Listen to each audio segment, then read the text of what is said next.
Hello, everyone. I want to extend my heartfelt gratitude for joining me today in this virtual space. My name is Camishe Nunley, and I am a licensed mental health counselor. I've been doing this work for about 20 plus years, and I'm just excited to come together today to explore a profound and pressing topic with you all.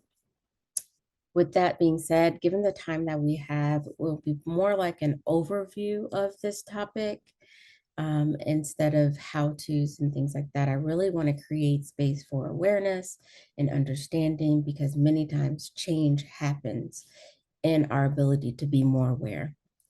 And so the topic we'll talk about today is at the very core of our society and our lived experiences. And this topic, which I'll touch on more, is about post traumatic slave syndrome.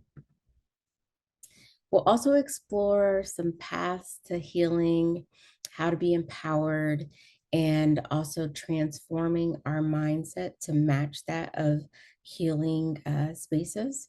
And then finally, I hope to emphasize the collective effort that we need in order to have lasting progress. So before we start, though, I always like to start off with a question about the topic. And so my question for you guys today, before we jump in, is I want you to ask yourself, um, as we go into this discussion, whether you've ever felt the weight of generational trauma or experienced the heaviness of racial injustices. And if the answer is yes, our talk today might provide some clarity around your experience and helpful tips for understanding how to navigate that experience. As we explore the Black experience in America and the profound influence of trauma on those experiences as Black and African Americans, I'm reminded of an interesting observation I had while using the Google Maps app on my phone one day, and the similarities that seem to exist between using this app for directions and what it's like navigating through life as a Black and or African American. Think about it. When you type in your destination, you notice three key features pop up. One, a pin location, a pin that represents your current location. Two, landmarks like businesses, churches, schools, gas stations. And then three, street addresses, names, and numbers and intersections. However, this map does nothing in the way of communicating road quality in terms of potholes, unexpected bumpiness, or hard terrain, or even what to expect once you arrive.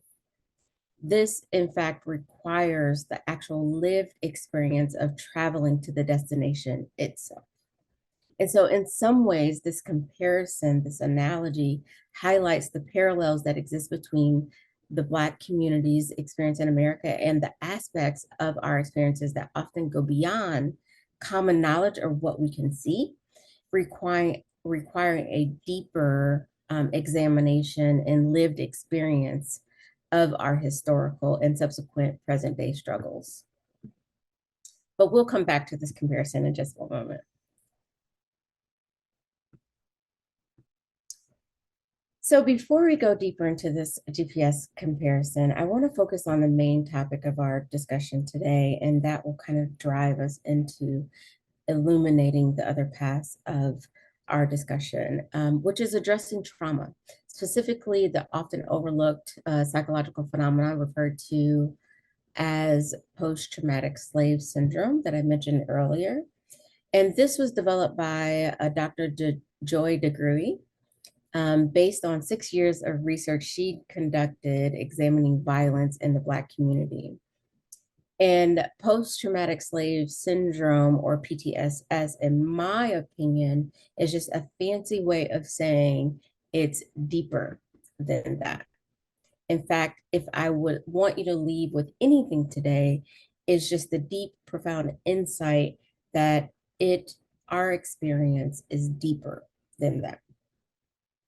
Now, in slight contrast to this PTSS is post-traumatic stress disorder, or PTSD. And this is the trauma that they teach us about in school. And it's described as a mental health condition that some people can develop when they experience and or witness a life-threatening or life-altering event like combat, natural disasters, car accidents, verbal, emotional, psychological abuse, sexual, and physical assault. And while these encounters deliver devastating blows to its victims, the occurrences in PTSD can appear in an instant and often do not linger beyond the unsuspecting person's lifetime. Now, this does not mean to say these situations are limited to single episodes, nor does its temporary nature imply or minimize the severity of its consequences or symptoms to those it affects. But PTSS, as Dr. DeGruy describes, on the other hand, is trauma that's experienced by the Black community, women, men, children, resulting from generational wounding and persistent psychological trauma. And she says that these things stem from oppression, notions of racial inferiority, dehumanization of Black lives, and the utter disregard of humanity in the context of our Black biology, spirituality, and our culture. Dr. DeGruy goes on to explain how this trauma travels the lineage of Black families since the days of slavery. So not just one person, but it's trauma that's passed on from generation to generation. And this has created legacy burdens and deep psychological wounds that we have been forced to adjust to or live with in spite of. Further, this wounding is compounded by perpetual and normalized racial injustices that live in our economic, judicial, educational, occupational, housing, and even in our healthcare systems.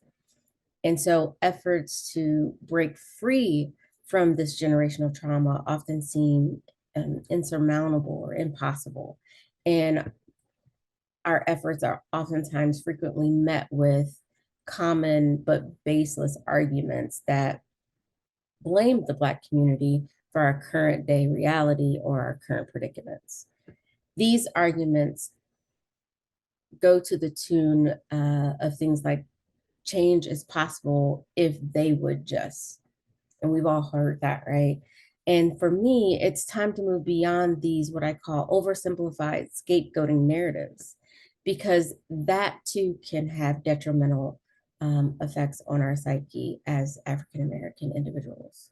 So I want to quickly explore why the deeper complexities of oversimplifying our past and present day experiences with trauma is necessary, and have you understand a newer concept that has been more recently talked about, which is RBF, or better known as racial battle fatigue.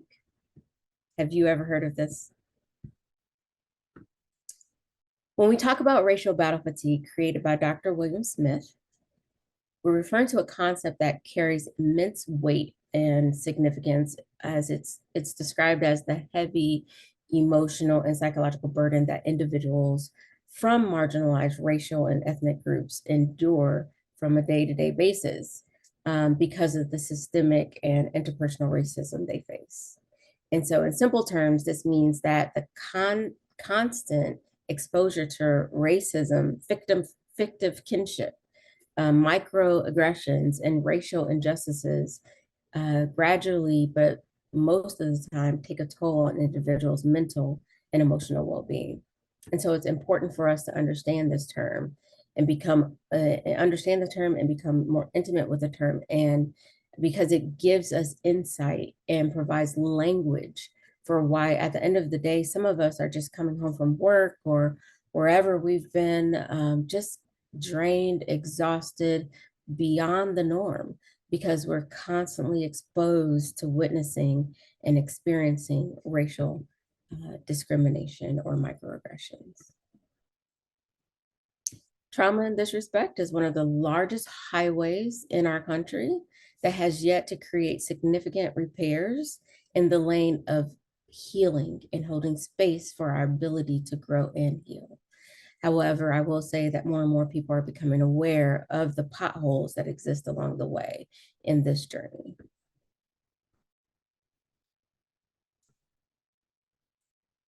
So let's circle back to the Google Maps comparison used in the beginning of our discussion.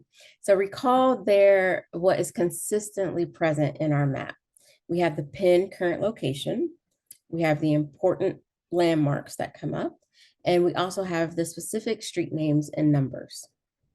Now let's apply this to real life experiences of Black families and how their trauma is compounded over time. Living life as a target, being falsely labeled, denied access to opportunities, devalued, emasculated, criminalized, justifiably murdered, re-traumatized because of exposure, and a notion called fictive kinship by Melissa Harris Perry. This is where Black families are. This is our pin location on the map, the first feature, right? This is where we are in present day. Now think about landmarks and businesses on a map and what they represent comparatively for the Black community. In fact, the landmarks and businesses featured pinned on a map symbolize deep wounds and struggle that persist in Black communities. Are you making that connection?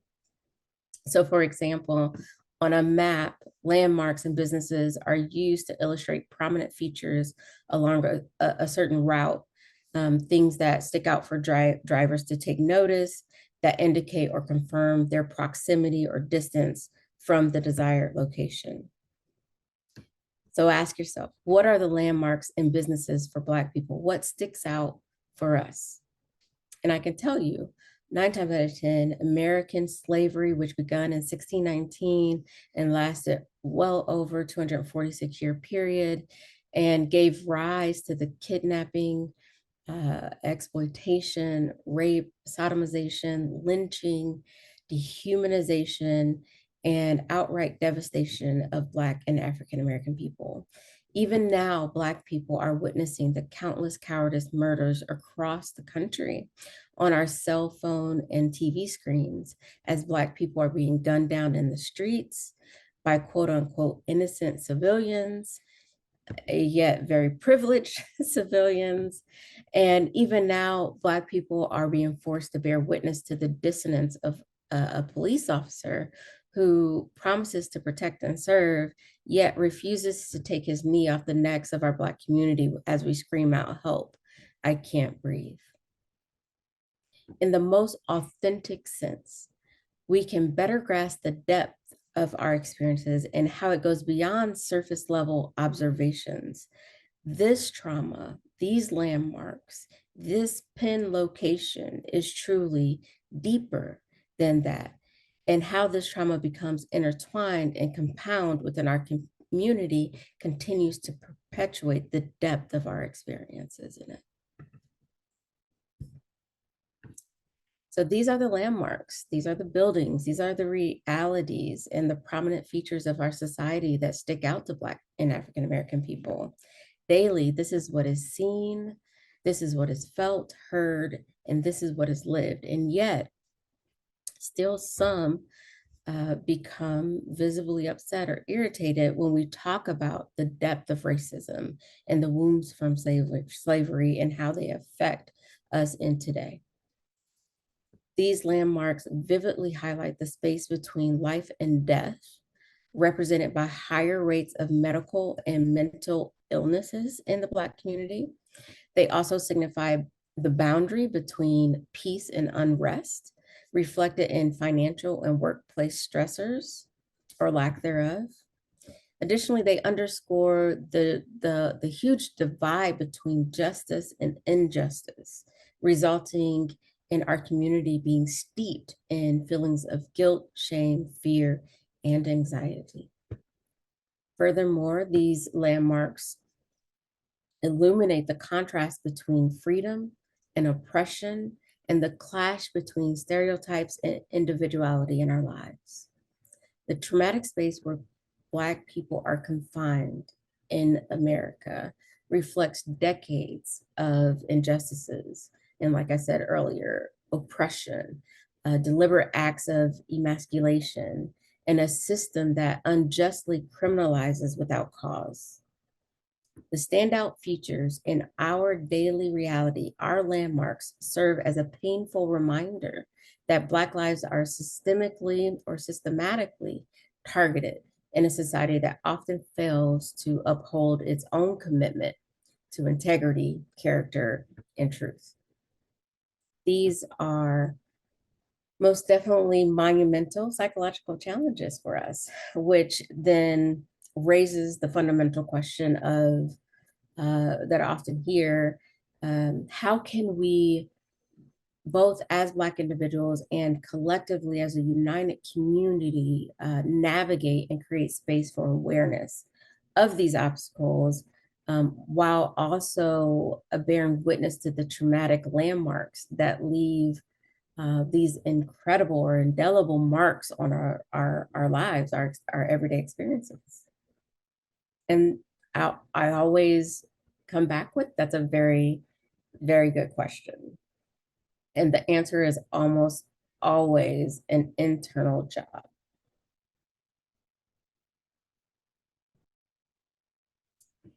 So in our journey through the landmarks and of our community's pain, confronting roadblocks that often take the form of triggers is another initial step that we can take. For those of you that are well versed in this, this will be a reiteration, but triggers are those moments when our past meets our present reality, causing very strong reactions. I think Sarah Jakes Roberts referred to it as manifesting what was before in the here and now. And so it almost instantly thrusts you into the reliving of a traumatic circumstance. And so it's, in essence, revisiting old wounds, often tied to experiences like racial injustices or discrimination. But here's the beautiful part about it. Understanding these triggers can be a path towards a better quality of life. And we don't always see it that way. They don't have to become roadblocks on our journey. Instead, they can serve as opportunities for personal reflection, heightened awareness, or even the identification of these areas, of the areas within us requiring growth. And ultimately, that acknowledgement and that level of insight and internal understanding leads to us feeling empowered and emboldened.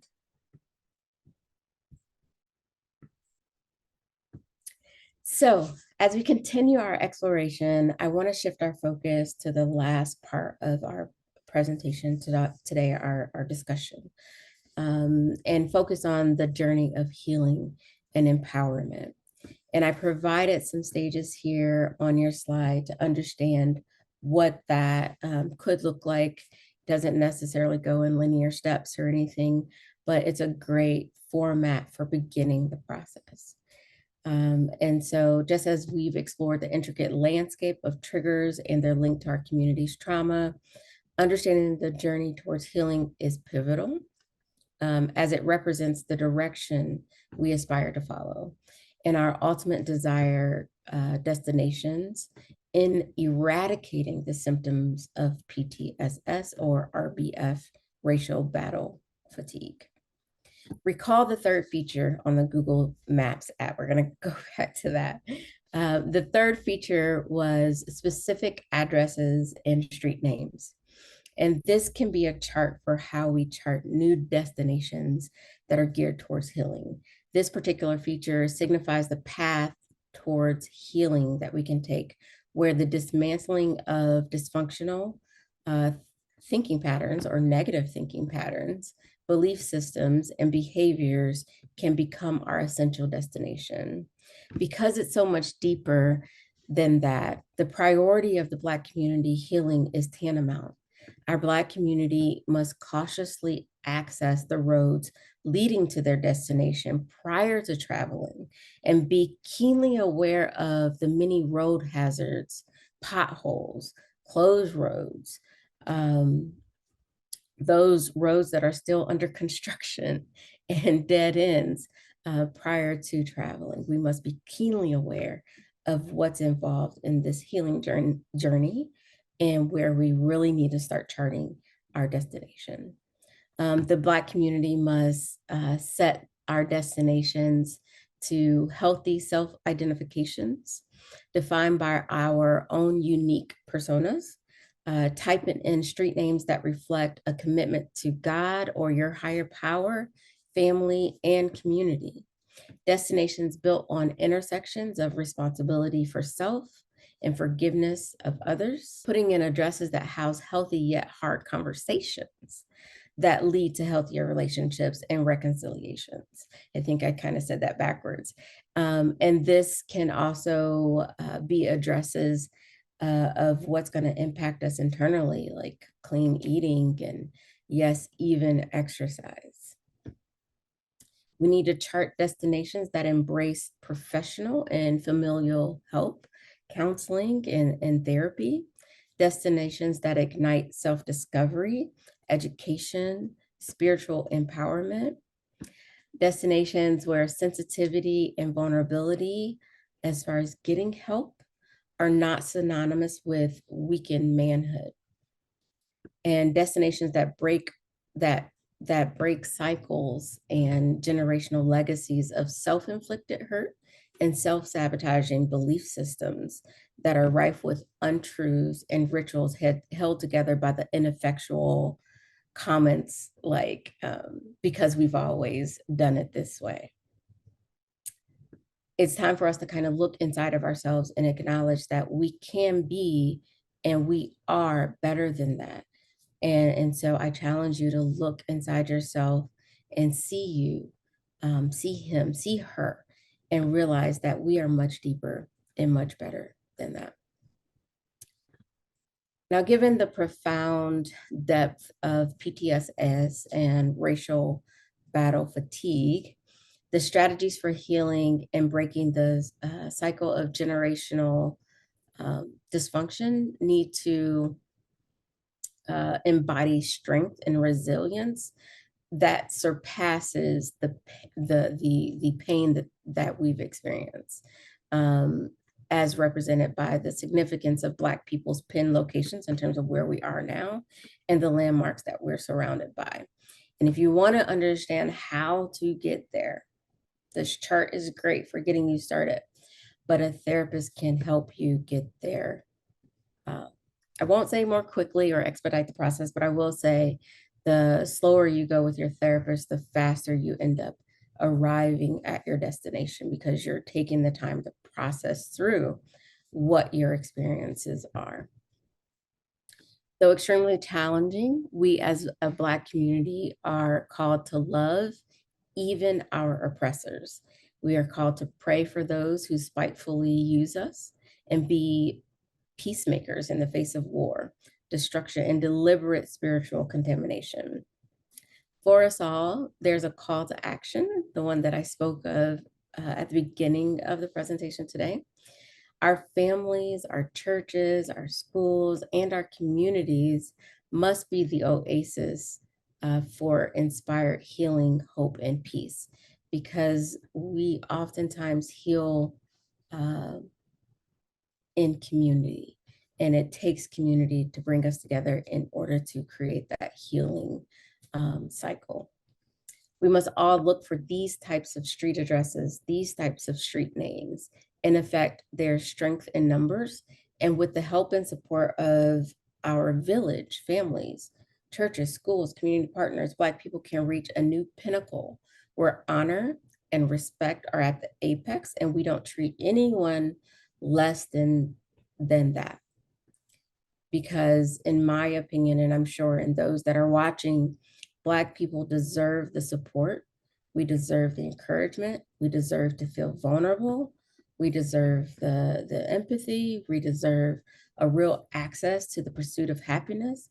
And we deserve not to have our sense of self constantly assaulted.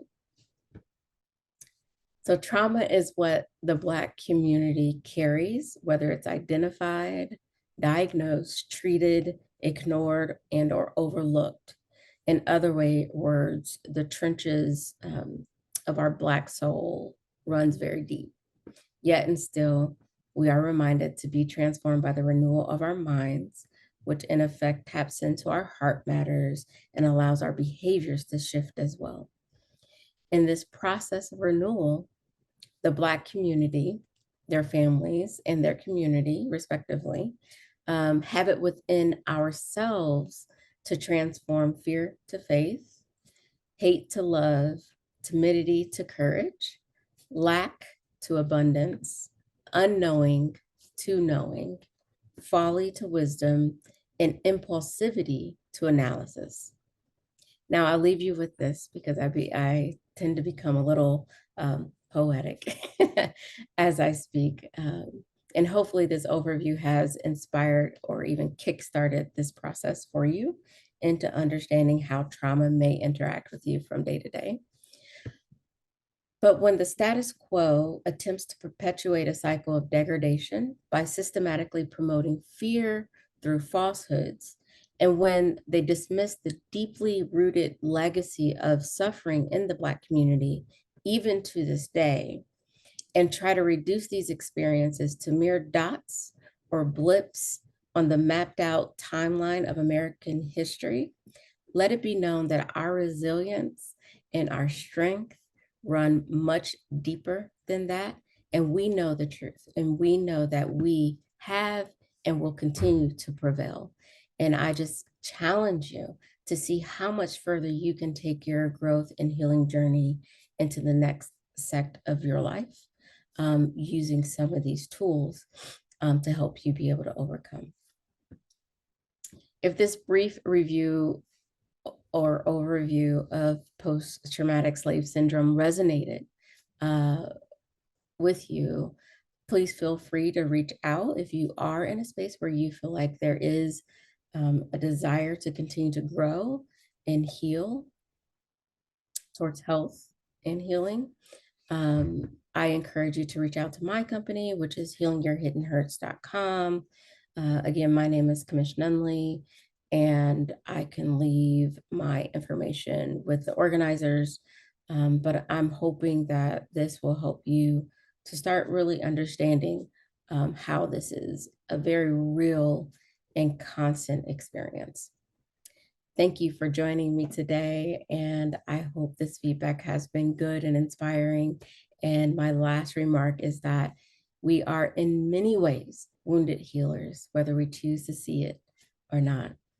And this has allowed us to draw from our experiences to mend and inspire and to pull each other through the fire and continue towards our journey towards healing. Have a great day. Thank you.